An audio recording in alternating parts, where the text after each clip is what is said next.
আজ তো রবিবার, রবিবার মানে কিন্তু একটু ভালো ভালো খাওয়া দাওয়া, তাই তো? তোমরা তো সবাই তাই ভাবছো যে রবিবার মানে আজকে দারুণ খাওয়া দাওয়া, অনেক কিছু বেশ মেনুতে আছে। কিন্তু সত্যিই কি তাই? রবিবার তাই কি? আজ তো মাসের নিমন্ত্রণ ছিল, রান্নাই হয়নি। দেখো কি নিয়েছি, এ দেখো শশা, আর এই যে পেঁয়াজ। খুব গরম তো, মনে হলো একটু পেঁয়াজ খাই। আর এ দেখো বাটি করে ভাত করেছি, এই যে বাটি করে, এই বাটি করে একটু ভাত করে নিয়েছি।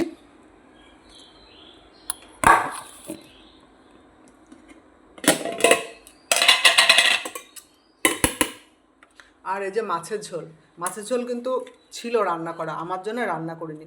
কিন্তু আমার জন্য রান্না না করলে কি হবে? এ দেখো, এই দেখো মাছের ঝোল, আমার জন্য রান্না না করলে কি হবে? আছে না, আমাদের পুষ্কুরা সব আছে, তাদের জন্য মাছের ঝোল হয়েছে। এই দেখো, এক হাঁড়ি ভাত হয়েছে তাদের জন্য। আমার জন্য বাটি করে করেছি, ওদের জন্য হাঁড়ি করে করেছি। তাহলে পরে রবিবারে দুপুরবেলা ভালো মন্দ কিচ্ছু হলো না। এই দেখো শশা, পেঁয়াজ, লঙ্কা, আর এই যে মাছ, এইটুকুই আজকে। আর কি, তোমরাও খেয়ে নাও। যেহেতু মাস্টারমশাই খাবে না, সেই জন্য রান্না বান্না আজকে আর হলো না। তার মানে কি হলো, মেয়ে মানুষের জন্য কিছু হয় না, সবই ছেলের জন্য, তাই তো? যাক, হোক, এরম করে চলুক আর কি।